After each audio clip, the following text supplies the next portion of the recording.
Salut et bienvenue, c'est Elric Legloire, créateur du podcast The Cess Game et responsable de l'équipe de prospection chez TalkPush. Merci de nous rejoindre pour ce nouvel épisode. Aujourd'hui, je reçois Sylvain Tillon, CMO/directeur marketing de Linkalize. Bienvenue Sylvain et merci d'être avec nous. Comment ça va aujourd'hui ? Super, merci Eric de m'accueillir. Très content d'être avec vous. On a de belles actus en ce moment. Je m'amuse toujours autant sur LinkedIn, donc j'espère qu'il n'y aura pas trop de bip bip derrière, vous inquiétez pas. C'est ma page qui est ouverte et que je gère un peu en live encore. Ça marche. On verra ça durant l'entretien justement. On va parler de LinkedIn aujourd'hui et de comment prospecter et de voir un peu comment tu crées du contenu qui attire des prospects sur LinkedIn. Mais avant ça, Sylvain, est-ce que tu peux te présenter, nous raconter comment tu en es arrivé là ? Waouh! Créer une première activité il y a 16 ans de bijoux pour cheveux. Quand je suis arrivé en école de commerce parce que je voulais taffer vite et je voulais apprendre des choses. Et je me suis découvert terrible vendeur. J'ai mis 3 ans à sortir de mon bureau pour aller voir des clients alors que j'en avais devant chez moi potentiellement. Du coup, au bout de 6 ans, la boîte s'est plantée, mais j'ai découvert la vente sur les 3 dernières années et ça m'a plutôt énormément plu sur le jeu et sur l'échange qu'on pouvait avoir avec les prospects. Sauf qu'à l'époque, il faut imaginer qu'Internet n'existait pas. YouTube est sorti en 2006, moi ma boîte, j'ai lancé en 2003, donc voilà, c'est les balbutiements du web. J'ai créé une autre activité après en 2009 qui fait du conseil en formation. Peut-être certains d'entre vous ont déjà vu passer ça, fait des vidéos Dessine-moi l'éco, des vidéos qui dessinent l'économie, qui sont diffusées sur le monde.fr tous les mois. Une agence d'une vingtaine de personnes à Lyon qui fête ses 11 ans. Et là, j'ai fait prospection dans le dur, dans le réseau, et après, pendant 3 ans. Et depuis 8 ans, c'est que du lead entrant. Donc énormément de stratégie d'inbound et énormément de LinkedIn. Je gère le compte LinkedIn de dirigeante de Sido. Ça génère 3 à 4 leads entrants très qualifiés par mois, avec un post par semaine ou un post tous les 10 jours. Ensuite, j'ai créé Tilki, un logiciel pour les commerciaux, parce que finalement, je me suis passionné par ce sujet-là. Et j'ai essayé de rendre mon impact encore plus fort, parce qu'il y a un truc dans le rendez-vous qui m'énervait, c'est qu'à la fin du rendez-vous, le mec me dit « Oh, c'est génial, envoie-moi une offre » et j'ai signé. Et que derrière, tu lui envoyais l'offre et il ne répondait pas. Et que je voulais savoir si au moins il l'avait ouverte et si je pouvais le rappeler quand. Donc en gros, c'est ça l'offre de valeur Tilki au départ, qui est un outil pour dire le gars a bien regardé, il a été jusqu'à la page des prix, il a transmis à son collègue, donc il est super chaud. Et j'ai fait ça pendant 6 ans. J'ai quitté la présidence là en décembre euh, pour laisser la main à Tim, qui est bien meilleur que moi pour les étapes qui nous attendent, qui sont plus de structuration et de dimensionnement de la boîte, où moi je suis plus dans la phase de création et d'élagage. Et je me relance dans une nouvelle aventure qui est Linkalize, entre autres, parce que il y a 6 mois, un peu plus de 6 mois, 8 mois, un très très bon copain avec qui j'ai écrit un bouquin sur l'échec me demande de faire un post pour parler de sa boîte, pour lui faire un coup de boost en termes de lead. Et je crois que je lui ai généré 14 leads avec mon post, alors qu'à la base, je lui ai dit ça me fait chier, j'ai autre chose à foutre. Il m'a payé un très bon resto. Et je lui ai généré 14 leads. Il fait waouh, putain, pour un seul resto, finalement, c'était pas cher. Tu ne voudrais pas le faire pour d'autres? Je fais non, t'es malade, moi je monétise pas ça. J'ai un planning édito qui est déjà un peu chargé. J'ai un positionnement où je dis que ce que je pense et quand j'ai envie. Et j'ai pas envie d'être payé pour dire des choses que je pense pas. Je fais, mais attends, Syl, imagine, c'est prospect.io, qui est un logiciel moi que j'utilise beaucoup pour l'emailing, concurrent de Lemlist, que j'adore et je vais passer sur Lemlist un jour, c'est sûr. Mais pour l'instant, j'utilise Prospect parce que ça fait 10 ans que je suis client de Prospect, ou 8 ans. Si Prospect t'appelle en disant Sid, est-ce que tu serais capable de faire un témoignage sur LinkedIn depuis ton compte et expliquer pourquoi tu trouves cet outil cool, est-ce que tu serais partant? Bah, clairement, s'il ne me donne pas un petit chèque ou un super resto, non. Mais si j'ai un petit chèque ou un petit resto ou un gros resto, pourquoi pas? Et donc on a commencé à voir si d'autres étaient capables de le faire. On a contacté d'autres influenceurs que je connaissais, ou dans le cas que je considérais suffisamment influents. On a fait des tests avec eux, ça a super bien marché en termes de résultats et de ROI pour les boîtes. Sauf que là, on a une demande d'annonceur, je ne sais plus comment ou pourquoi. Une personne nous a demandé un influenceur food et agrobiologie. Et là, j'ai un peu séché en mode je ne sais pas du tout qui te recommander. Et on s'est rendu compte que oui, dans notre univers sales, marketing et logiciel, on connaissait les gens qu'il fallait. Mais sur d'autres univers, on était complètement perdus. Et c'est comme ça qu'on s'est dit qu'en fait, le vrai besoin, c'est d'identifier les personnes qui sont réellement influentes et sur qui et sur quel sujet. Et c'est comme ça que l'idée de Linkalize est née en octobre-novembre 2019, qu'on a lancé une première version là, le 2 février 2020. Et l'objectif, c'est d'analyser un maximum de profils pour savoir à qui les recommander aux annonceurs. Pour l'instant, on n'a que la partie analyse de profil qui est ouverte. Et on a déjà quelques annonceurs qui nous demandent des coups de main et à qui on commence à recommander les bons influenceurs. Voilà un peu le parcours. Ok. Et justement, pourquoi tu as décidé de les rejoindre? Parce que tu disais au départ, c'était juste, c'est parti d'un post que tu as fait pour aider ton pote. Et pourquoi après, en fait, tu as décidé de rejoindre l'aventure? Euh, J'adore le côté clivant du truc, où pour l'instant, ça n'existe pas sur LinkedIn, un outil de mesure d'influence et de mise en relation des influenceurs. Donc j'adore ce côté très innovant, très provocateur. Euh, J'avais quelques pistes marketing pour lancer le produit, et une de celles où je me suis le plus marré, c'est d'avoir... parce que du coup, j'ai rédigé pas mal de contenu pour Thomas, le fondateur de la boîte. Et un des premiers qu'on a fait, c'est on a mis 8 têtes de mecs un peu connus sur LinkedIn, genre Michael Aguilar, Greg Logan, ce genre de profil, potentiellement clivant, et avec un prix dessus, sachant que les gars, je ne les connais pas particulièrement et qu'on leur a pas demandé leur accord. Et du coup, on a publié cette photo en disant, et vous, vous vaudriez combien? Et là, mais il y a eu une volée de bois de partout. Tout le monde s'est énervé. Mais qu'est-ce que tu fais? Mais t'es où? Déjà, d'où tu parles de ce mec-là? T'as pas le droit. En plus, c'est inadmissible. En plus, mais c'est trop mal de faire ça, etc., etc. Et c'est ce qu'on a appelé, enfin, c'est ce qui s'appelle au niveau marketing la fenêtre d'Overton.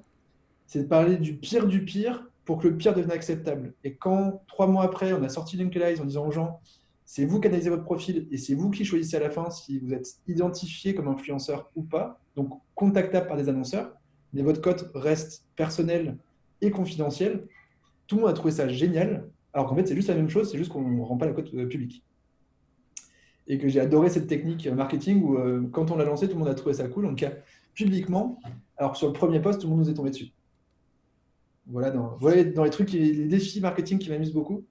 Et dès que c'est un peu border en termes de légalité, parce qu'on est pour l'instant pas ultra dans les clous des CGV de LinkedIn, on n'est pas complètement en dehors des clous dans le sens où c'est le membre LinkedIn qui nous demande d'analyser son profil, donc il nous donne l'autorisation d'aller le faire. Et on ne scrape aucun profil qu'on n'a pas le droit de scraper. Ouais. Et pour l'instant, on le fait sans avoir l'accès à l'API LinkedIn. On a fait la demande officielle, mais on sait que ça va prendre un an. Donc on le fait en scrapant. Et c'est là-dessus qu'on est un peu border. Mais comme c'est le membre qui nous dit, moi je suis d'accord que tu le fasses, et qu'il a un moyen, qu'on dilette tout, et qu'on est propre au niveau RGPD, voilà. Mais j'adore ce côté limite du truc. Et surtout de dire, bah, potentiellement, demain, on fera des posts sponsors sur LinkedIn, ce qui existe sur Instagram, sur Facebook et sur YouTube, ce qui ne choque personne. Alors pour l'instant, c'est encore un peu choquant sur LinkedIn et j'adore cette idée-là. Ok. Et en plus, du coup, Ouais. j'ai un peu de temps pour l'instant. Euh, et il y a un autre truc que j'adore dans ce projet, c'est qu'on impose un peu notre vision de qu'est-ce qu'un bon contenu LinkedIn. J'aime pas les petits chats, je suis désolé pour ceux qui mettent des petits chats. J'aime pas beaucoup les citations d'Einstein, en plus, surtout les fausses citations d'Einstein. Et j'aime encore moins les contenus où tu demandes impérativement de mettre un commentaire pour recevoir le livre blanc et ceux où tu demandes une réaction, un like, un cœur, un machin en fonction de ce que tu veux. Je suis pas fan de ces contenus putaclic qui n'apportent rien parce que pour moi, le bon contenu LinkedIn, c'est celui qui te génère du ROI. Euh, et que le ROI, il y en a 3 types.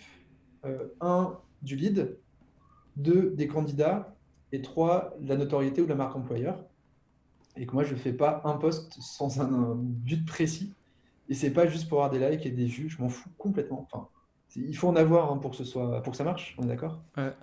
Mais tu vois, mon post du jour, il a pas beaucoup, il a un engagement assez faible. Après, le sujet intéressait parce que j'ai pas mal de vues dessus, j'ai beaucoup de vues dessus, mais alors que j'ai peu d'engagement. Tu parles Et de que je ton me dis, poste avec des plus de patrons. clics, pardon? Tu parles de ton poste des patrons du CAC 40? Ouais. Ok. Mais même celui, alors, dans les trucs marrants, que j'ai fait sur le lancement de Linkalize, le lundi après où c'était lancé, j'ai 170 likes, 110 commentaires, et j'ai 1300 clics sur le lien de Linkalize et 600 personnes qui se sont inscrites. Donc j'ai 8 fois plus de gens qui ont cliqué que de gens qui ont liké. Et au final, c'est plus ça qui m'intéresse en fait. Les 170 likes, je m'en fous un peu. Enfin, c'est bien, hein, mais il les faut pour avoir de la visibilité. Mais ce qui m'intéresse, c'est à la fin combien de leads j'ai généré pour Linkalize, quoi. Donc là, on a été contacté par beaucoup de magazines et pas mal d'entreprises qui veulent qu'on fasse ça sur leur comex et qu'on analyse si les mecs sont influents ou pas. Et ce qui était le but de ce poste, en fait, qui est gratuit, tout est libre. Euh, et le but pour moi, c'est de générer du lead pour la boîte. Voilà. Ouais, bah t'as déjà un peu donné l'intro du sujet d'aujourd'hui. Donc, quels sont pour toi les trois plus gros challenges que tu rencontres justement dans cette prospection que tu fais sur LinkedIn? Euh, Autant j'ai l'impression de maîtriser un peu la partie inbound, comment générer des leads à partir du contenu, sauf que je vais quand même rester dans un écosystème que je ne maîtrise pas complètement, parce que je ne sais pas à qui le post est montré, et je ne sais pas quand toucher les bons interlocuteurs. Et quand je vais en outbound, par exemple aujourd'hui, nos interlocuteurs en outbound sur LinkedIn, ça va être soit les gros annonceurs qui ont un département influence, soit les plateformes d'influence qui peuvent être intéressées par les datas d'influenceurs sur LinkedIn pour les proposer à leurs clients. Ok. Je vais à peu près les trouver grâce à soit je rentre le nom de la boîte et je vais chercher le cofondateur ou le responsable, le product owner, soit je les trouve par ma recherche Sales Navigator. Et là, généralement, je commence par une demande de connexion avec une petite invitation personnalisée où je dis très clairement pourquoi je demande la connexion. Mais j'ai un taux de retour assez faible parce qu'il y a plein de gens qui vont peu sur LinkedIn, il y a plein de gens qui traitent peu leurs invitations. Derrière, généralement, dans les 3 jours, je vais faire un mail sur la boîte pro et je vais trouver l'email soit sur Hunter, soit sur Drop Contact. Hunter qui me donne en gros, dans telle boîte, le format c'est prénom@société.com ou même parfois ils disent que le mail a été trouvé sur un site web, généralement sur un communiqué de presse ou sur un truc comme ça. Ou Drop Contact quand j'ai pas l'info sur Hunter ou quand je me pose une question, parce que je sais qu'ils sont assez quali. Là, je fais un mail, mais du coup, c'est un peu un mail qui arrive vraiment dans le dur. Le mec m'a jamais entendu parler de moi et je galère. Et l'étape d'après, normalement, c'est d'appeler. Et ça me fait chier de passer par standard. J'aime bien appeler sur une ligne directe ou sur un portable. Et c'est plus là où j'utilise de moins en moins Lusha parce que je trouve que l'impact n'est pas terrible quand c'est du pur cold call. J'ai vu qu'il y avait Swordfish qui apparaissait et qui va peut-être prendre le relais de Lusha. Mais c'est cette phase-là où je me sens un peu moins fort dans la partie prospection. Donc ça serait le premier défi. Je vais avoir un deuxième défi sur... Oh, je ne sais plus ce que j'avais... Qu'est-ce que j'ai imaginé mon deuxième défi? Mince. Euh, j'ai un défi sur du coup comment monétiser l'audience de ma page ou comment mesurer. Enfin, si j'ai un gros défi sur ma page entreprise. Aujourd'hui, je ne sais pas qui est abonné. Je ne sais pas comment faire le suivi de ça. Autant sur ma page perso, je peux à peu près récupérer tous les gens qui sont abonnés à moi et tous les gens qui s'engagent sur mes posts. Autant sur la page entreprise, c'est beaucoup plus galère, donc j'en fais peu. Mais ça m'aide pas beaucoup là dans ma partie prospection. Et dernière chose, euh, je vais être beaucoup moins bon sur l'international aussi, dans la partie prospection. Je trouve que c'est moins efficace. Et si, ça, j'ai retrouvé. Parce que j'ai trouvé la solution en fait, du deuxième point. Je vais potentiellement ajouter pas mal de gens en masse assez qualifiés. Je vais en ajouter 50 par jour sur une verticale que j'ai choisie, avec soit un message, soit sans message. Ok. Mais je vais avoir du mal à suivre ceux qui ont accepté, ceux qui n'ont pas accepté et comment j'ai contact par la suite. Le mieux, c'est celui qui a accepté, qui en plus liké un de mes posts qui parlait du sujet derrière. Et a priori, il y a l'outil Prospectin. Je ne sais pas si tu as déjà testé toi. Un petit peu, pas assez encore. Et il faut que je m'y mette absolument, qui a priori propose ça comme une sorte de CRM LinkedIn qui va traiter tous les triggers liés à l'ajout d'un contact. Est-ce que le mec a accepté ou pas? Est-ce qu'il est venu liker un truc? Est-ce qu'il a commenté? Quelles sont ses dernières publications? Qui permet de faire un suivi beaucoup plus fin. Donc, il faut absolument que je l'aille tester parce que c'est aujourd'hui ce qui me manque un peu dans ma prospection. Et dernière chose, après, c'est l'autopromo, mais de toute façon, j'en ai parlé avant déjà. C'est est-ce que moi, je peux vendre mes posts à qui et sur quel sujet? Et j'aimerais bien potentiellement que, c'est pour ça qu'on a créé Linkalize, hein, que ça m'aide potentiellement. Si je peux faire un post sponsor par mois, donc appel à ceux qui vont écouter, hein, si vous voulez que je fasse un post sponsor par mois, vous m'appelez, je vais au cher. Et généralement, un gros resto, ça peut suffire. Et ça me fera plaisir si le contenu est cool. Ok, donc, alors, pour résumer ce que tu étais en train de dire, donc aujourd'hui, tes défis, c'est sur la partie cold de la prospection. Euh, Call surtout. Autant call d'email et Ok, call d'invitation, je sais faire. C'est la partie call la partie cold, ok. où je suis moins à l'aise pour trouver le vrai numéro et j'ai pas un temps dingue à consacrer à ça. Et que pour l'instant, je trouve que les solutions qui existent, que ce soit Cold CRM, Lusha ou Swordfish, ne répondent pas tout à fait à mon besoin. Ok. Puis après, une des solutions, ce que j'ai déjà testé qui marche pas mal, c'est l'envoi de SMS. De dire de dirigeant à dirigeant, j'ai essayé de te contacter, je t'ai envoyé une invitation et un mail, j'ai pas eu ta réponse. Du coup, là, je pensais à toi autour d'une bière à 18h30. Est-ce que tu as 5 minutes à m'accorder pour que je te pitch mon truc et voir si un échange plus long serait intéressant? Ça marchait pas mal. Encore faut-il avoir le bon numéro de téléphone. Et ça dépend de l'outil que tu Ouais. as. Ok. Après, ton deuxième challenge, c'était comment monétiser ta page entreprise. Ouais. Donc Enfin, non, aujourd'hui, pas monétiser autrement, donc il y a comment ouais, comment en tirer profit en plutôt. tirer vraiment Ouais. profit. Aujourd'hui, LinkedIn bloque pas mal ça parce que ils vendent de la pub à la page entreprise, donc ils te donnent le moins d'infos tant que tu payes pas, ce qui m'ennuie un peu. Tu vois, Linkalize, on a chopé 1300 abonnés en un mois et je sais pas du tout qui y a. Et je trouve ça très frustrant Ah, parce qu'on parle qu'en anglais, mais ça se trouve, c'est que des Français. tu veux que je te montre quelque chose justement pour ça? Ah bah grave. Parce que alors attends, juste je charge LinkedIn Sales Navigator et après je te partage mon écran pour que tu puisses voir ça. Alors sur LinkedIn Sales Navigator, tu peux faire de la recherche. Parmi les abonnés d'une page, Ouais, je n'ai pas trouvé la dernière fois. ouais, ça veut dire qu'ils l'ont retiré. Ah, Hmm. ah. Alors attends, je vais juste faire Le test. le test et on va voir.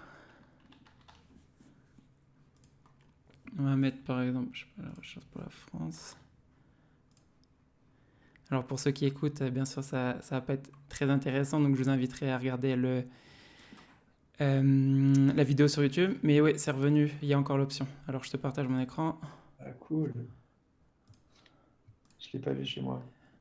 Alors, donc pour ceux qui sont sur le podcast, enfin qui écoutent, quand vous irez sur YouTube, vous verrez la vidéo. En fait, on montre comment voir Abonné les d'une personnes qui page? sont sur LinkedIn, qui suivent votre page. Bien sûr, il faut que ce soit votre compte, il soit relié, enfin c'est un compte d'équipe. Ouais. Donc, Il faut que je sois dans les administrateurs de ce compte-là. exactement. Donc là, par exemple, on a dit, je suis sur la recherche de prospects en France. Ouais. Donc là, il y a 18 000 personnes qui sont sur LinkedIn en France.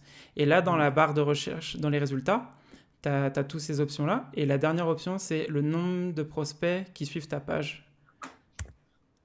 Attends, du coup, moi j'en ai 4 de pages ou 5. Du coup, je vais voir si. Comment Alors, ça. normalement, c'est sur le...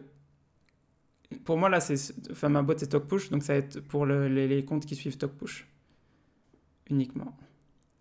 Est-ce qu'on est sur un compte, comment dire, on a un plan d'équipe, on est 15 personnes dans la boîte à avoir un compte Sales Navigator. Donc, si tu as un compte perso, ou je sais pas si tu as un compte justement qui est un compte perso ou un compte d'équipe, Je suis bien s'il y en a une différence. Scandinave. Pourquoi? Du coup, parce que tu as mis une région, donc tu as mis. Faut quand même mettre une région pour pouvoir commander, avoir accès un peu au truc. Bah, j'ai mis la région parce qu'en fait, si je mets pas de, comment dire, si je mets Il n'y a pas rien quelque qui chose, il y apparaît. a rien qui apparaît. Donc j'ai mis la France, donc pour l'exemple. Nous, notre boîte, elle est pas basée en France, donc c'est pour ça qu'on a aussi peu de personnes qui suivent la page en France. Mais Sauf que du coup, je n'ai qu'un bouton, les leads qui follow ma compagnie sur LinkedIn, mais je ne sais pas laquelle de compagnie, vu que j'en ai 4. hmm, ok. Ah, ah.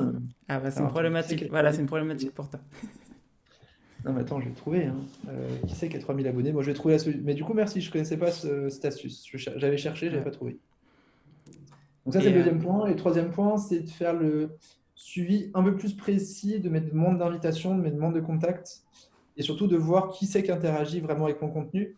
Quand je fais un contenu très spécifique, je sais extraire tous les gens qui ont liké, commenté pour leur faire un petit mail complémentaire, avec Phantom Buster notamment, que je vais beaucoup utiliser pour ça. Mais quand j'ai pas, quand c'est, je fais 2 posts par semaine, j'en fais pas plus. On en reparlera après sur la fréquence et compagnie. Mais clairement, je sais pas qui c'est qui vient liker parce que j'ai entre 100 et 500 likes par post et je fais pas attention, j'ai pas le temps de tous les voir. ouais. Du coup, c'est plus sur cela où j'aimerais bien voir si un mec que j'ai acheté il y a 6 mois a liké un de mes posts et du coup, c'est le bon moment pour le contacter. Et aujourd'hui, justement, t'as rien en fait pour traquer tout ça. Enfin, Phantom Buster, ça t'aide vraiment à automatiser l'ajout de ces personnes.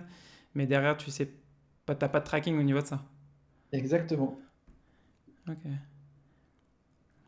Donc, Bah, du coup, je sais pas quelle est la boîte, mais je vais trouver. faut regarder. Ouais, parce que c'est. Moi, je l'ai utilisé. Là, actuellement, je l'ai pas utilisé encore pour. Parce qu'on vient juste d'avoir le. Comment dire, l'abonnement. Donc, Ouais. avant, ça marchait pas. Mais dans la boîte où j'étais avant aussi, j'ai eu deux opportunités grâce à ça. Ah, sympa. Des prospects qui suivent ta page et justement, tu dis, ah bah j'ai vu que tu suis notre page sur LinkedIn. Bah, en gros, enfin, tu vois dans le CRM qu'il n'est pas dans les clients, enfin, tu essaies de Ouais, comprendre pourquoi il suit ta page. Et en commençant une conversation comme ça, on a eu deux opportunités grâce à ça. trop bien. Donc, ok. Bah, du coup, je voulais un peu continuer en fait sur ce que tu as déjà commencé à parler, c'est sur bah, la création de postes. Ouais. Bah, j'ai regardé un peu en fait quand j'ai préparé ton entretien d'aujourd'hui, bah, les postes que tu fais. Donc comment ça devient ces idées de création de postes? J'ai un peu un planning édito avec, je sais que j'ai un salon dans 2 mois, donc il faut que je l'annonce 3 semaines avant pour faire venir du monde sur le stand. Je sais que j'ai un recrutement dans 2 semaines, donc il va falloir que je fasse un post là-dessus. Donc en gros, j'ai quasi un post par semaine qui est un peu obligatoire en fonction de l'actu de mes boîtes. Et l'autre post qui vient un peu plus des discussions, des envies, des coups de gueule, des choses que j'ai apprises et que je suis prête à partager. Euh, donc ça, sur l'idée, enfin, c'est plutôt, j'en manque pas, je vais plutôt en avoir plus et je vais essayer de les choisir pour être sûr d'apporter un contenu qui apporte quelque chose. Ok.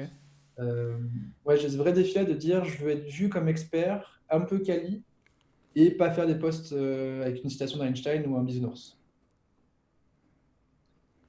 Du coup, je fais toujours des posts qui font la limite de 1300 caractères. Je fais rarement des articles par contre, parce que j'ai plus de mal à générer un vrai ROI dessus, et que ça me demande beaucoup plus de travail, de temps pour un ROI pas plus fort. Euh, que mes posts.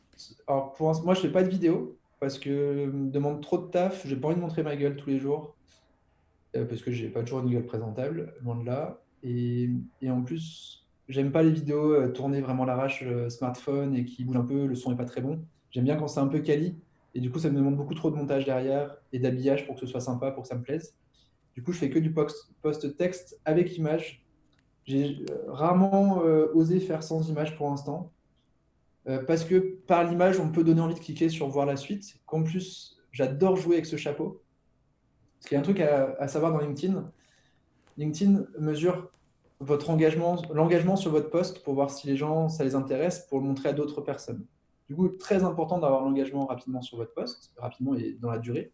Plus vous en aurez dans la durée, plus votre post survivra et sera visible. Et l'engagement, c'est 4 choses. Le plus évident, c'est les likes, mais c'est un engagement pas très fort. Mais c'est quand même pas mal parce que dans votre flux, potentiellement, vous allez voir des posts parce que des gens de votre réseau les ont likés. L'engagement le meilleur, c'est les commentaires. D'ailleurs, si vous avez trouvé un post génial, dites-le en commentaire et surtout ne le partagez pas, s'il vous plaît, parce que le partage a très peu d'impact en termes de vues, voire LinkedIn considère que c'est du duplicate content, donc va montrer soit votre partage, soit le post initial, et ne montrera pas les deux. Et votre partage aura très peu d'engagement dans l'ensemble. C'est très dur de faire l'engagement sur un partage. Même si vous avez réécrit des choses, même si vous avez complété, mettez-le plutôt en commentaire, ça aidera beaucoup plus l'auteur du post. Là, c'est un Et bon le quatrième, commentaire. Pour pardon? complémenter sur ce que tu es en train de dire, c'est un très bon commentaire parce qu'en ce moment, moi, je suis en train de coacher mon équipe justement de BDR qui aussi prospecte et publie du contenu sur LinkedIn. Et en gros, je suis en train de leur montrer un post qu'ils ont partagé d'une autre personne et un post que eux ils publient eux-mêmes ou réécrit le post de la personne. Et tu vois, ils ont 10 likes sur un post bah, qu'eux ils ont écrit et un post qu'ils ont partagé, ils ont 0 like, 0 commentaire. Donc c'est vraiment au niveau. Il faut vraiment faire gaffe à ça parce que comme tu dis, il n'y a pas du tout d'engagement sur les posts que tu partages. Oui, tout à Une autre fait. personne. Donc du coup, vous, c'est pas terrible, et l'auteur du post, c'est pas terrible non plus. Ça va pas lui apporter de la visibilité à son post, mais ça reste un point d'engagement mesuré par LinkedIn. Et le dernier point, qui est celui qu'on oublie, mais qui est super important, c'est les clics, notamment les clics sur voir plus. Vous savez que dans votre flux, on voit quand il y a une image seulement les 3 premières lignes, quand il n'y a pas d'image, on voit les 5 premières. Et LinkedIn veut que vous restiez un maximum de temps sur votre flux LinkedIn. Donc si les gens cliquent sur voir plus, c'est un engagement. Et avec l'image, moi, je m'amuse beaucoup avec ce voir plus pour donner envie d'aller voir la suite. Celui qui était le plus putaclic des derniers posts que j'ai pu faire dernièrement. Euh, c'est un post où je vais vous lire le début parce que je m'étais bien amusé à le faire et qui a très très bien marché en termes de vues. Euh, et l'image était pas mal choisie aussi, je veux dire pourquoi. C'était un jeudi 14h, j'avais pas eu d'idée de post pour la semaine et je me dis tiens, je vais mettre en avant trois copains qui ont des boîtes que je trouve assez géniales. Donc c'est Lyon est une belle ville entrepreneuriale, un peu moins dynamique que Paris, mais on y trouve de sacrées pépites. Voici mon top 3 des startups à suivre, 2 points. Et là on a le voir plus. Et j'avais choisi une image de Lyon French Tech sans le nom des boîtes dessus. Du coup, si tu voulais savoir les 3 boîtes que je trouvais ultra cool à Lyon, tu étais obligé de cliquer sur voir plus. Et potentiellement, tu cliquais et les boîtes que je mettais en avant ne te plaisaient pas. Mais en fait, tu allais montrer un engagement LinkedIn. Donc, LinkedIn a ultra poussé ce post et lui a donné une énorme visibilité parce que les gens ont beaucoup cliqué dessus. Donc voilà, il faut à fond jouer avec ce voir plus pour que même si les gens ne vont pas liker, commenter, et d'ailleurs c'est beaucoup le cas sur les posts de mon associé Thomas Ponce de Linkalize, il va faire des posts très clivants, un peu provocateurs, les gens n'osent pas toujours s'engager dessus, mais il y a énormément de gens qui sont curieux et qui font que du coup ton post va être énormément vu, va toucher beaucoup de gens, alors que l'engagement n'est pas dingue. Voilà les 4 types d'engagement qu'il faut travailler. D'où l'image est importante, parce que l'image peut donner envie d'aller chercher, d'aller envie d'en savoir plus. Euh, ensuite, j'essaie toujours de raconter une histoire, j'essaie toujours d'apporter quelque chose et que les gens apprennent quelque chose en lisant le post. J'essaie enfin, pas demander aux gens, de pousser les gens à s'engager, à commenter, à dire ce qu'ils en ont pensé, à proposer un avis différent. Donc, je prends des positions assez tranchées souvent pour que les gens disent je ne suis pas d'accord ou au contraire, tu as raison et c'est plutôt ça que je fais. Ou qu'ils donnent leur avis aussi. Comme je disais tout à l'heure, je ne demande pas aux gens de commenter moi.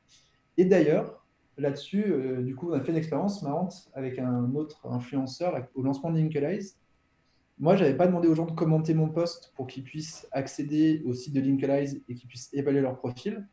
Et l'influenceur qui a demandé aux gens en disant j'ai trouvé un super outil, voilà ce que ça donne comme analyse. Si vous voulez avoir un accès exclusif, mettez-moi un commentaire et je vous envoie l'accès à vous. Il a généré pas mal de likes quand même, genre une centaine de commentaires de gens qui ont dit ça m'intéresse. Mais finalement, il n'y a que 33 personnes qui ont été cliquées sur le lien qu'il a envoyé. Alors que moi, je vous ai donné les stats tout à l'heure, hein, j'ai 170 likes et 110 commentaires, et j'ai 1300 personnes qui ont été cliquées sur le lien. Donc du coup, j'ai généré beaucoup plus d'inscrits. Mon but, moi, c'était pas d'avoir des commentaires, c'est de générer des inscrits. Et les gens ont trouvé ça cool, donc on commentait en disant je comprends pas ce truc-là, ou tiens, j'ai une super cote. Et c'est plus ça que j'avais mis dans mon post, j'avais dit commentez en indiquant votre cote. Et du coup, les gens ont commenté en indiquant ce qu'ils avaient trouvé bien ou pas bien dans la cote qu'ils avaient reçue. Donc voilà, attention aux commentaires où vous apportez zéro débat, parce que finalement, ça ne rebondit pas. Et ces commentaires ne vont pas être mis en avant par LinkedIn, donc votre post ne va pas être mis en avant. Donc, ce que je vous racontais depuis tout à l'heure. Ah, donc en fait, on a l'impression que LinkedIn, il prend vraiment en compte que les commentaires qui créent des conversations, en fait, la plateforme les prend en compte. Parce que là, tu Tout étais à en fait. train de dire que le post que tu as fait, où justement, tu n'as pas besoin de commenter moi pour avoir le lien, au final, tu as eu beaucoup plus de personnes qui sont inscrites qu'un post où justement la personne demandait de mettre en commentaire moi et ensuite envoyer le lien. Mais Parce que déjà, le moi est vachement engageant. Il faut penser à toute l'audience silencieuse de LinkedIn. Il y a plein de gens autour de vous qui utilisent LinkedIn, qui font beaucoup leur veille dessus, qui adorent passer du temps dessus, mais qui ne mettent aucun like et aucun commentaire, jamais. Parce que, un, ça pourrait faire croire à leurs collègues qu'ils font rien de leur journée parce qu'ils sont sur LinkedIn. Deux, parce que parfois, ils vont apprécier des contenus qui ne sont pas toujours dans les valeurs de leur boîte ou dans le fonctionnement de leur boîte. Du coup, ça vaut le coup parfois de plutôt de réfléchir à cette audience silencieuse et de ne pas travailler que ceux qui sont à fond sur LinkedIn, parce que ceux qui sont à fond, si vous faites un outil growth hacking, marketing, là, c'est plutôt les gens qui sont à fond sur LinkedIn. Mais il y a plein d'autres gens qui consultent cet outil, qui y sont tous les jours, mais qui sont beaucoup moins visibles. Donc voilà, à retenir en fonction de votre cible. ouais, qui commandent pas du tout, qui sont pas du tout. Enfin, ils interagissent pas avec les posts qu'il y a sur LinkedIn. Mais pour autant, ils vont cliquer sur les liens que vous avez mis dedans. Ouais. Attends, je vais peut-être sortir la stat du jour. J'ai généré 180 clics vers on a analysé la présence sur LinkedIn des dirigeants du CAC 40 français et ça a généré 180 clics vers l'étude complète alors que j'ai 107 likes. Donc ouais, j'ai plus de gens qui sont intéressés au résultat que de gens qui ont liké. Pourquoi, je ne sais pas, mais d'où c'est pour ça que j'ai pas dit aux gens, si vous voulez recevoir l'étude exclusive, mettez-moi un commentaire. Parce que potentiellement, tu es sur ton LinkedIn, tu es aux toilettes, ouais, beaucoup de toilettes LinkedIn, ou dans le bus en train d'aller au boulot, ou pendant ta pause déj. C'est à ce moment-là que tu as envie d'avoir le résultat. Et si je te Ouais. demande de mettre un commentaire, déjà, ça te fait un peu chier. Et si je t'envoie pas tout de suite le résultat, bah, quand je vais te l'envoyer, tu seras sur autre chose, et ça se trouve, tu le découvriras jamais. C'est pour ça que moi, j'ai plutôt la philosophie de bah, je te le mets dispo, et si tu as envie de le regarder, tu le regardes.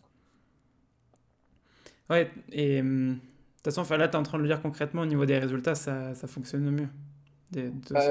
Ouais, on a eu 12, je te dis 12 demandes de boîtes aujourd'hui qui veulent qu'on analyse une liste de personnes.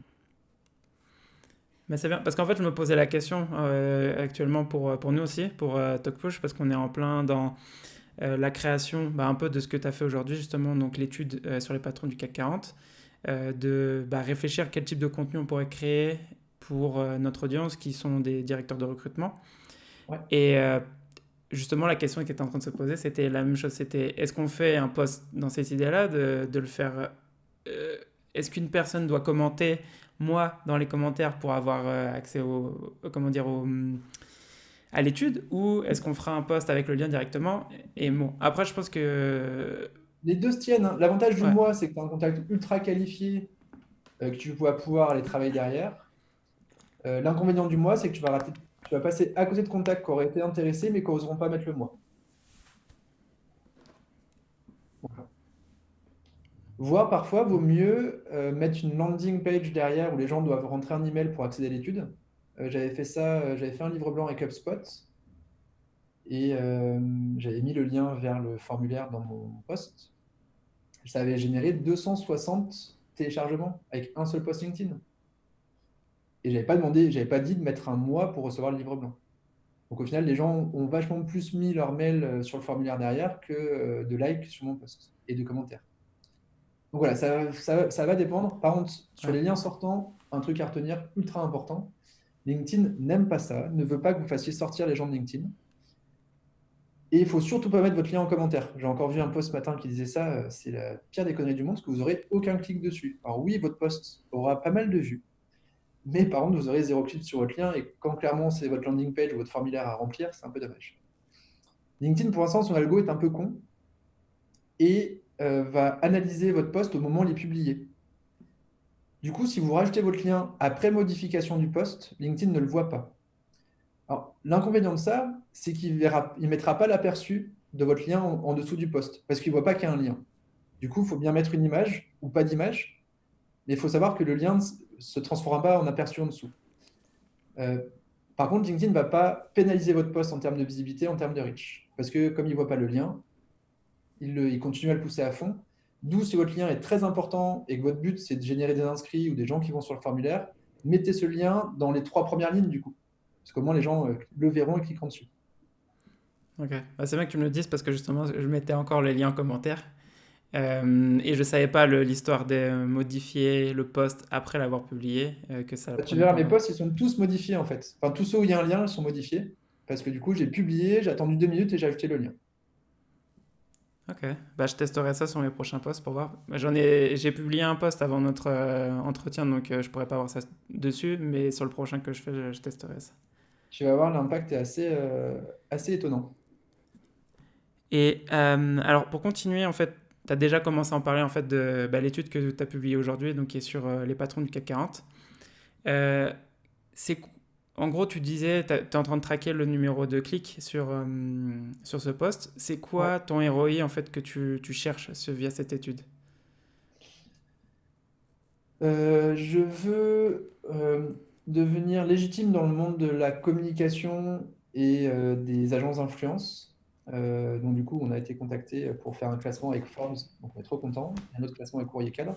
Donc ça, c'était vraiment l'objectif, c'est qu'on sorte du microcosme LinkedIn dans lequel on avait déjà un peu de réseau et deux, qu'on montre en fait les stats qu'on pouvait récupérer et en quoi ça pouvait être intéressant pour une entreprise de mesurer sa social advocacy, ou en tout cas sa social présence par ses salariés.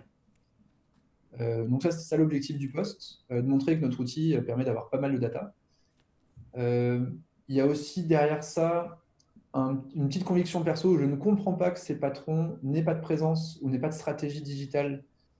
Parce que dans les exemples, je disais que Leclerc, je n'en avais pas une très bonne image.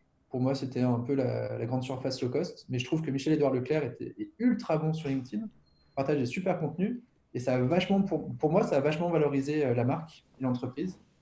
Et pour moi, c'est un super exemple, comme Emmanuel Faber de Danone, qui a ultra bien valorisé Danone, qui sait très bien en parler et qui sait valoriser ses contenus. Et je trouve dommage que les patrons français se cachent ou n'osent pas prendre la parole, parce que aussi bien en com interne, il faut bien imaginer que leurs salariés ils sont sur LinkedIn aussi. Et donc d'annoncer des nouvelles mesures, des changements, des innovations qui arrivent, c'est un moyen de le faire savoir, comme de le mettre sur le média interne, qui doivent avoir aussi. Deux, en marque employeur, je vous dis, moi, j'ai jamais payé un job board pour recruter qui que ce soit, parce qu'on a beaucoup travaillé sur nos marques employeurs, on a toujours montré ce qui se passait dans la boîte pour de vrai. Alors après, par contre, ça demande d'être un peu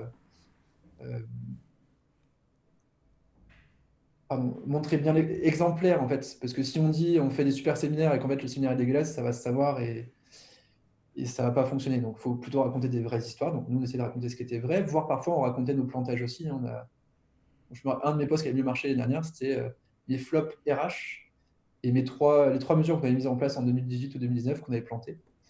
Et ce post avait vachement marché, où on montrait une certaine transparence sur la boîte, une certaine prise de recul. Et où du coup, ça a une valeur de dingue. Quand tu fais 10, 20 recrutements par an et que ça te coûte zéro à part 10 ou 20 postes, quand tu vois qu'un recrutement te coûte entre 5 000 et 15 000 euros le recrutement, ça fait quand même une sacrée économie juste en écrivant bien et régulièrement. Par contre, ça oblige à écrire régulièrement pour créer cette marque employeur. Parce qu'elle ne serait pas en deux postes. Ça aussi, à savoir, si vous démarrez demain, oh, trop cool, je vais faire pareil. J'avais fait ça avec un profil de quelqu'un qui n'avait jamais posté.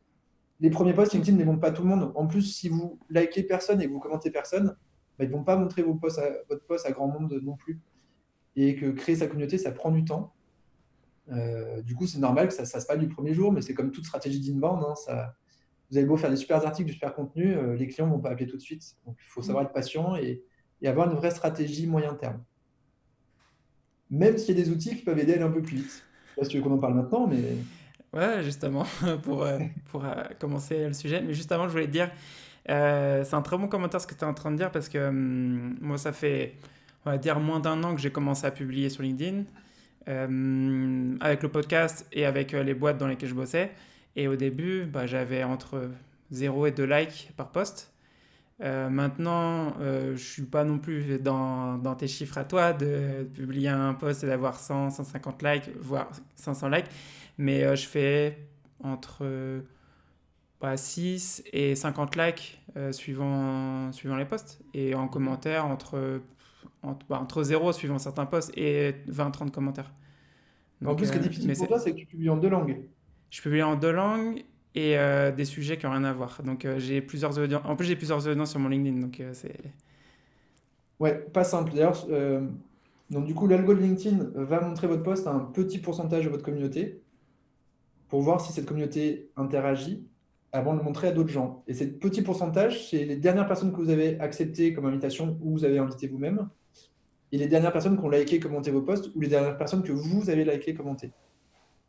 En gros, c'est à peu près ça. Donc, c'est les gens qui se connectent, qui sont dans ce cercle-là, qui vont montrer le post, pour voir si le post les intéresse, pour qu'après, ils le montrent à d'autres personnes. Sauf que du coup, moi, j'ai une stratégie où je n'écris que dans une seule langue, en français. Donc, je refuse quasi à 99% les non francophones, parce que je sais qu'ils ne vont pas être intéressés par ce que je raconte, parce que je parle qu'en français. Je vais refuser tous ceux qui ne sont pas de mon secteur.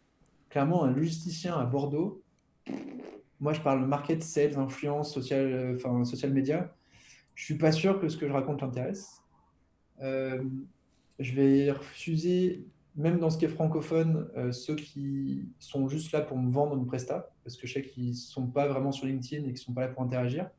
Je vais aussi refuser ceux qui ont des comptes tout neufs et qui ont moins de 200 abonnés et qui n'ont fait aucun like, aucun commentaire. Parce que du coup, ça veut dire que c'est une audience ultra silencieuse qui n'aidera pas votre post à être visible, voire qui potentiellement va le déprécier, parce que LinkedIn va lui montrer à lui, et comme il passera dessus sans s'engager, bah derrière, LinkedIn va considérer que votre post est pourri. Donc je fais assez gaffe à ça. Et d'ailleurs, si vous voulez savoir si votre network est qualitatif, ça se trouve dans le SSI. Vous avez un SSI de network. Je ne sais pas si tu veux montrer toi en même temps sur ton écran pour ceux qui sont sur YouTube. C'est... Alors, Tu tapes SSI LinkedIn dans Google. je vais partager ça. Tu me dis quand tu vois. Ouais, c'est bon. Tintin. Yes. Get your Et score. donc, c'est pas tant votre score à vous qui est intéressant, parce que votre score à vous, enfin le score SSI, dépend de votre bon usage des fonctionnalités LinkedIn. Et d'ailleurs, bizarrement, je viens de prendre, j'ai vu, ce que j'ai regardé ça ce matin, je montrais ça à quelqu'un, j'ai pris un moins de 3 points là cette semaine, parce que j'ai supprimé toutes mes listes saved sur Sales Navigator. Donc, si vous voulez gagner 3 points sur SSI, faites des listes saved, enfin, sauvez des listes de prospects. Et si vous voulez arriver à 100, il faut faire des emails, il faut faire des recherches Sales Navigator régulières. Enfin, voilà, il y a des critères comme ça. Et donc, c'est Ah, vrai ok. que même si vous utilisez ultra bien LinkedIn et que vous êtes le meilleur social seller du monde, si vous n'utilisez pas toutes les fonctionnalités, vous n'aurez pas 100. Ça n'empêche que pour avoir 50, il faut avoir un profil complet, faire un post par an et faire quelques likes commentaires.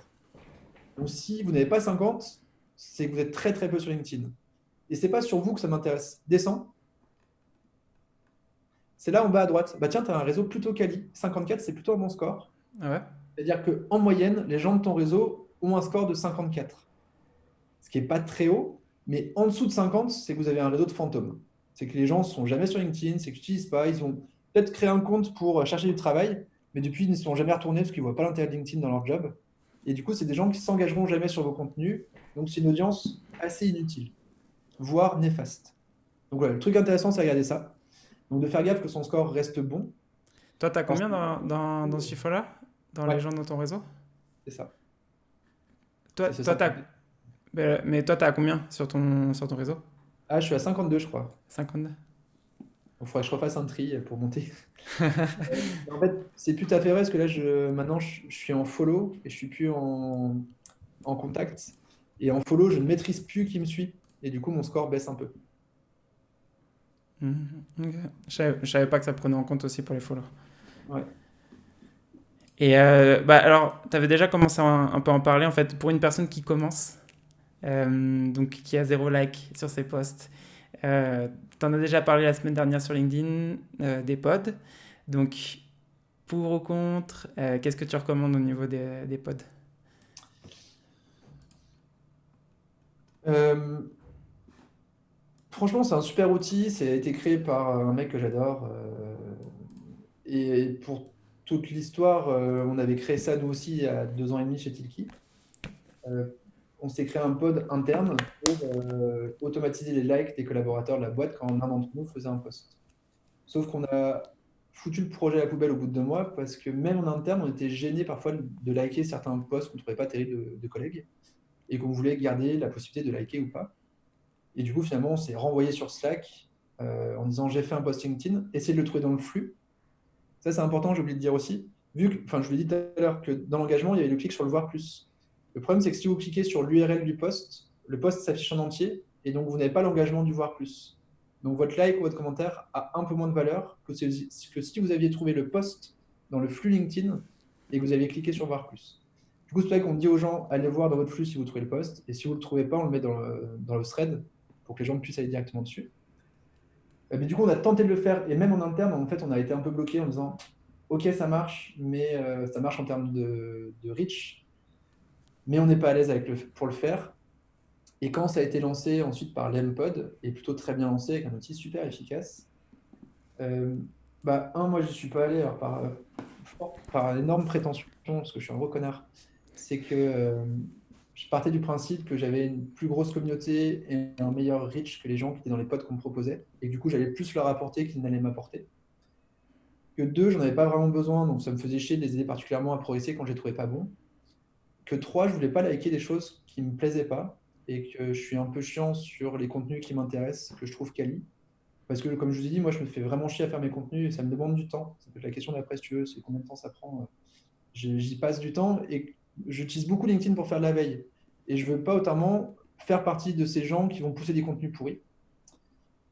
Pour autant, donc ça, c'est tous les trucs négatifs que j'aime pas. Pour autant, ça peut permettre d'émerger. Le fondateur de l'Empod, Guillaume Goubèche, était inconnu sur LinkedIn, il est tout jeune et je pense qu'il n'avait pas beaucoup publié avant. Il s'est aidé de ses pods au démarrage pour se lancer. Je pense qu'il utilise toujours ses pods, mais limite, il n'aurait plus besoin parce que ses contenus sont ultra quali. Franchement, si vous cherchez les meilleurs contenus sur du cold emailing, pour moi, c'est lui qui fait les meilleurs contenus sur LinkedIn sur le sujet. Euh, et les gens s'engagent pour de vrai parce que ces contenus apportent vraiment quelque chose. Et que ses pods l'ont aidé à se faire connaître. Parce que sinon, trouver les premières personnes qui aiment bien vos contenus et qui les montrent à d'autres, c'est long. Mais comme je disais tout à l'heure, hein, c'est une stratégie de bande. Donc, les pods peuvent vous permettre de gagner un peu de temps. Par contre, faites très gaffe aux gens que vous acceptez dans votre pod, qu'ils aient bien le bon réseau, parce que derrière, ça ne sert à rien qu'il y ait votre truc si ça montre à des gens qui sont inintéressants. Que eux fassent des contenus qui vous intéressent et qui sont quali. Par exemple, moi, liker des posts où il y a des fautes d'orthographe, je ne peux pas.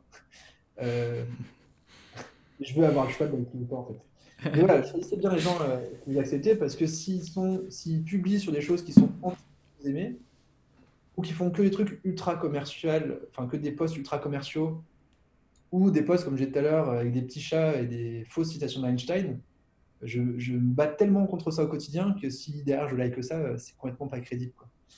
Donc voilà pourquoi j'y vais pas. Pour autant, franchement, ça peut donner un gros coup de main au début. La seule difficulté, c'est que c'est un peu comme la drogue. Une fois qu'on y a touché, on a du mal à débrancher la prise. Et vraiment, ce que je vous demande, si vous y allez, parce que limite, je vous le recommande au démarrage, débranchez vite. Débranchez vite. Une fois que vous avez commencé à créer votre audience, euh, arrêtez les faux likes, parce qu'au final, ça ne sert à rien de faire des vues. Allez chercher des vrais likes et du vrai engagement. Vous verrez que ça vous apportera beaucoup plus en termes de ROI. Et tant pis si vous passez de 80 likes à 25, ces 25 ont beaucoup plus de valeur que les 80 que vous aviez avant. Et Donc là, juste, voilà mon avis. Après, je ne sais pas de toi quel est le tien. Quel est le tien, Eric, sur le sujet? alors, sur les pods, je les ai utilisés pour tester au début. Et pour tester, mais de poster avec des pods et sans les pods, bah en soi, c'est juste pour ton. Enfin, moi, j'ai juste vu pour mon ego. Après, je pense que j'étais pas dans un pod qui était intéressant, comme ce que tu disais, qui est dans le même style que toi, on va dire. Une personne qui crée du contenu de valeur, qui est pas là pour créer juste du like, comme tu disais, les posts où tu mets des petits Des chats, petits ce genre de chats. choses. Et en fait, je n'en voyais pas l'intérêt. En fait, j'avais pas de différence et j'avais pas de commentaires sur ces posts. Tu Alors que avais quand je. plus de vues, mais pas de vrai ROI au bout. Donc au C'est final, ça. c'est d'une vanité métrique où ça te fait plaisir. Dans certaines boîtes, ton manager va vouloir que tu gères des vues, que tu génères des vues et des likes, donc il sera content, même si c'est des faux. Mais dans la plupart des boîtes qui sont un peu quali, on va te demander à la fin quel est le vrai ROI de ça, bah, tu n'auras pas Exact. beaucoup plus à montrer. Après, si tu as fait un super post avec derrière un sujet vraiment intéressant, comme vraiment je te le dis, le pod peut booster un peu le truc quand même en termes de vues et toucher des personnes que tu n'aurais pas touchées naturellement. Aussi. Mais pour terminer ce que tu me demandais, du coup, bah, j'ai essayé, mais ça m'a pas plu au niveau des résultats et je voyais. Bah, en gros, j'avais pas de commentaires alors que j'avais déjà des commentaires sur mes posts, donc je me suis dit, bah, je sais pas. Enfin, j'ai commencé à créer des conversations sans les pods, donc je me dis, bah, Ouais. je préfère continuer sans les pods, même si au lieu d'avoir 60-70 likes, bah, j'ai que 20 likes, 10 likes. C'est toujours plus intéressant, comme tu dis, d'avoir du vrai like et d'avoir des vraies personnes qui likent vraiment et qui interagissent avec tes posts. Et du coup, en plus, par rapport à l'outil dont je parlais tout à l'heure, Prospectine, pour aller contacter les gens qui ont liké vos posts ou Phantom Buster, hein, ça vous permet de les extraire. Bah, du coup, il faut que tu refasses un tri derrière parce que si c'est des faux likes, il faut que C'est- tu tries ceux qui sont des vrais, des faux et savoir comment leur parler. Donc voilà, ça fout un peu la merde. Mais bon. Et pour terminer sur le thème d'aujourd'hui, et après on enchaîne sur les questions de la fin de l'épisode, combien ça te prend en fait de temps de créer tes posts Tu dis que tu en faisais au moins un par semaine? Ouais, j'en fais en moyenne, j'en fais un à deux, j'en fais pas plus de deux. Parce que, autre règle, LinkedIn ne montrera que votre dernier post. Du coup, si vous avez fait trois dans la journée, il ne montrera que le dernier, alors que c'est le premier qui marchait bien, et c'est con parce qu'il va montrer le troisième. Donc, autant en laisser qu'un. Et si vous en faites un qui cartonne, laissez-le la semaine. Il y aura toujours une longue traîne de gens qui vont s'engager. Et parfois, ceux qui s'engagent les deuxième et troisième jours sont les gens les plus intéressants. Parce que votre post est moins visible. Et du coup, si eux s'engagent, c'est que vraiment, ils sont super intéressés par le truc. Rédac, maintenant j'ai la tournure à peu près, j'ai pris l'habitude et je te dis, j'en fais 2 pour moi, mais j'en fais pas mal pour des copains. Je vais prendre une petite demi-heure pour le rédiger, pour trouver le bon chapeau, pour trouver le bon angle et apporter les infos pertinentes, sachant qu'il y a toujours un peu de recherche dessus. Alors après, quand je vais partager un tuto Phantom Buster, bah, je vais prendre le temps d'écrire le tuto, donc ça va me prendre potentiellement 1 heure ou 2. Là, quand on a fait l'étude sur les patrons du CAC 40, on a quand même pris 2 heures pour le mettre en forme, pour sortir tous les résultats, pour refaire des calculs, des moyennes et tout. Donc, s'il y a du contenu en plus, ça va me prendre 2-3 heures, mais comme un super article de post, un super article de blog. Quand c'est juste un post simple, ça va me prendre une demi-heure. Il faut quand même compter un petit quart d'heure de publication, parce que l'outil de publication de LinkedIn, c'est une catastrophe. Il bug de partout. Donc, par exemple, si vous voulez taguer des gens, bah, taguez-les dès le début, parce que dès qu'il y a des commentaires spéciaux, machin, vous ne pouvez plus taguer les gens, c'est super chiant. D'ailleurs, évitez les tags, mettez pas 20 tags dans votre post. Si vous voulez vraiment taguer des gens, mettez-les plutôt sur votre photo, c'est un peu moins moche. Et taguer des gens qui sont vraiment concernés, à qui vous en avez parlé. Ou sinon, envoyez-leur votre post, enfin l'URL de votre post en MP en disant bah, tiens, ce sujet devrait t'intéresser pour qu'ils aillent dessus. Mais franchement, arrêtez de taguer n'importe qui. C'est désagréable. Pour les gens qui sont tagués et qui n'ont pas envie. Après, généralement, ils enlèvent le tag. Hein, mais bon. Du coup, c'est toujours un peu galère. On veut toujours ajouter des petits emojis pour faire un peu sympa. On va bosser sa mise en forme. Très important d'aérer son texte, que ce soit pas un texte brut de 10 lignes où on voit rien, de mettre des espaces, de rendre ça un peu agréable à la lecture. Donc là, il faut bien compter 10-15 minutes pour la publication. Et ensuite, il faut compter, alors je n'ai pas bien fait aujourd'hui, 1 à 2 heures de SAV derrière. Et parce que l'engagement, je vous ai parlé des commentaires, des gens qui vont commenter votre post. En fait, il faut répondre à leurs commentaires pour continuer la discussion. Et si les gens, si vous avez la chance qu'ils viennent répondre à votre commentaire, banco, là, votre post va être boosté à mort par LinkedIn. Et du coup, il faut être là au début pour répondre à ces premiers commentaires pour lancer la dynamique. Donc, ce matin, je n'ai pas pu le faire. Donc, ça peut marcher quand même sans le faire, mais c'est mieux quand vous êtes derrière. Et qu'en plus, vous allez recevoir pas mal de MP, pas mal d'invitations. Et ces gens-là, en fait, il faut les travailler. Imaginez-vous quand même, c'est des gens qui viennent faire l'effort de commenter votre truc et en plus de vous inviter. Putain, si vous acceptez juste sans les contacter, vous êtes vraiment trop con. Pardon. Donc voilà, il faut être dispo à ce moment-là, parce que le mec qui vous a invité, c'est en ce moment qu'il pense à toi et qu'il est disponible. Donc c'est en ce moment qu'il faut le bosser.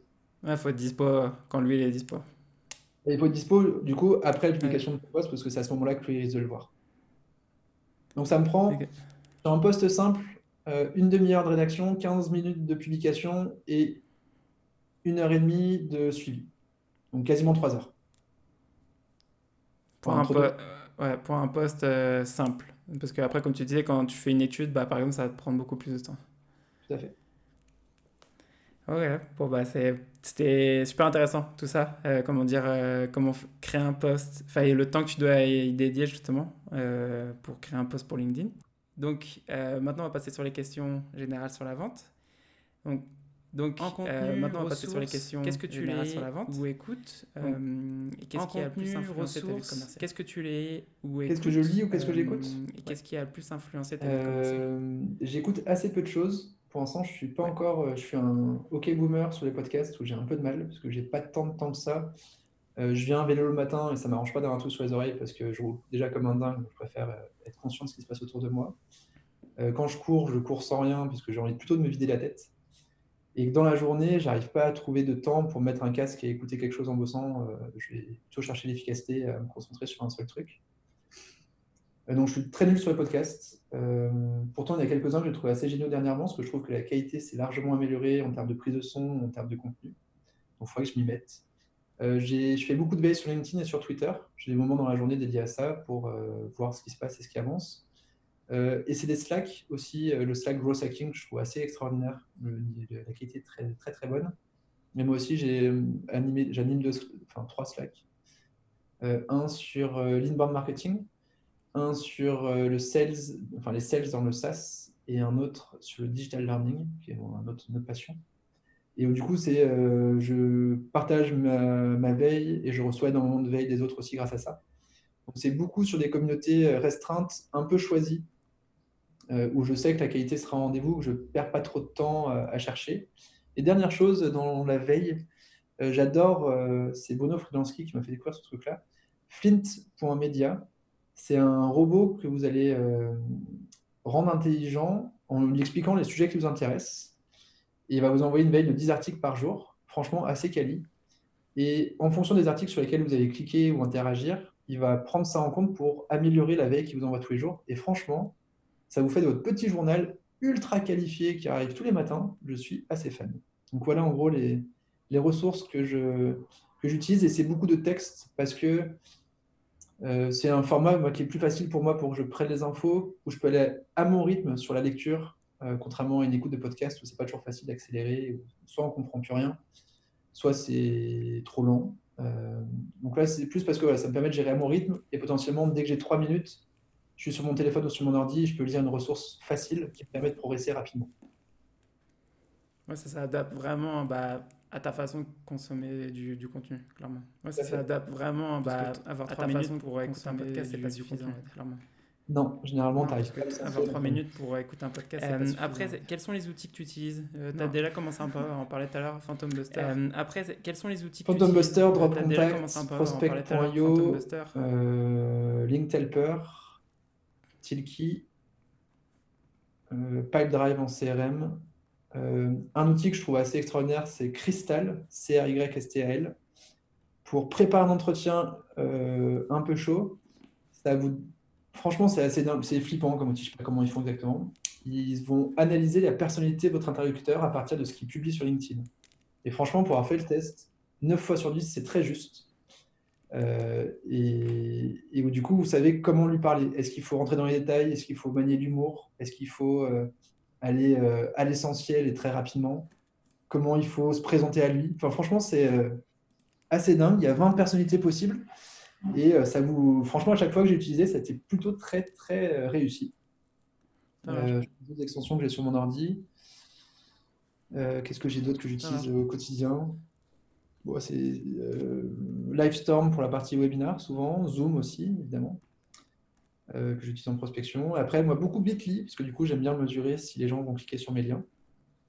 Les liens d'affiliation, en général, j'aime bien mesurer ce qui marche pas.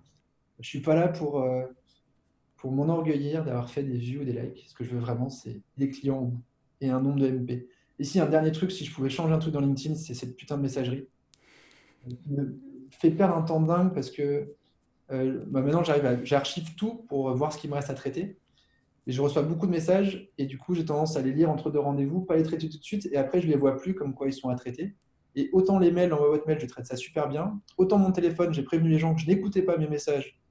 Donc, tant pis pour ceux qui me laissent un message. Autant sur LinkedIn, c'est chiant parce que j'ai tendance à passer à côté et à rater des choses super intéressantes. Et j'adorerais que ce soit amélioré.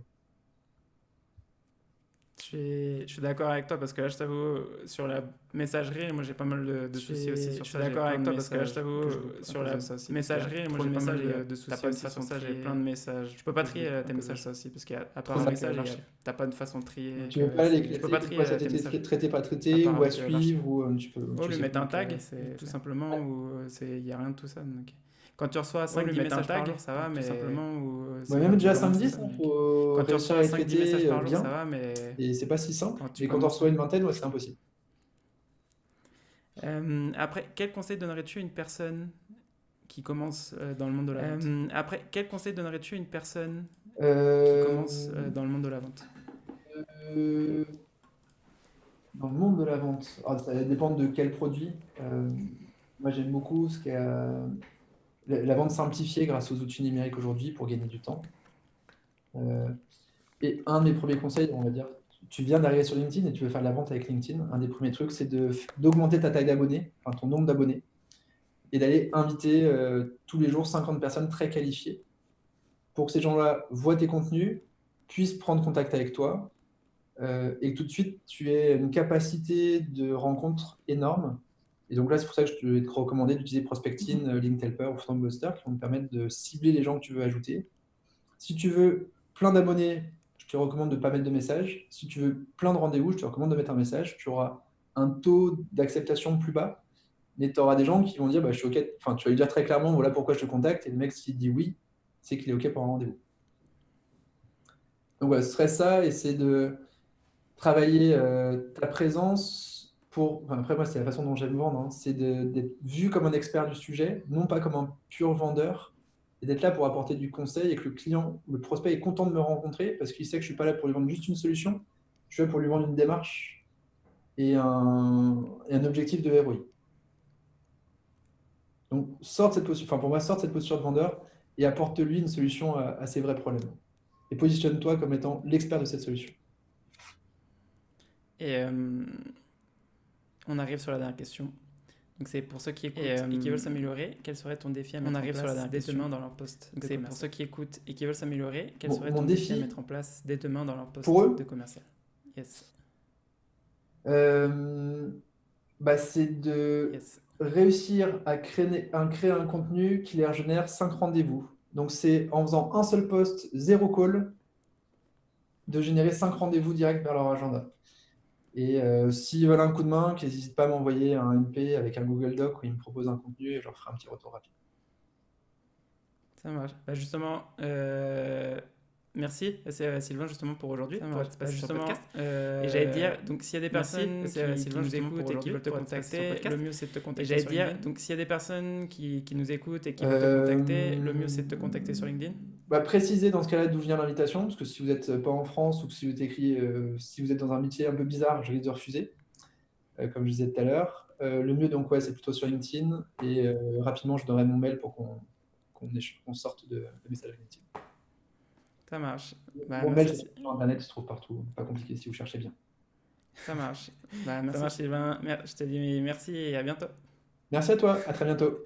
Ça marche Sylvain. Merci d'avoir écouté cet épisode de The Sales Game. Si t'aimes le podcast, abonne-toi, laisse un commentaire, une note, partage-le avec tes potes, fais-le écouter à ta mère, en gros, fais-en ce que tu veux. Et ça serait top aussi si tu pouvais m'aider à le partager. On se revoit dans le prochain épisode. Ciao!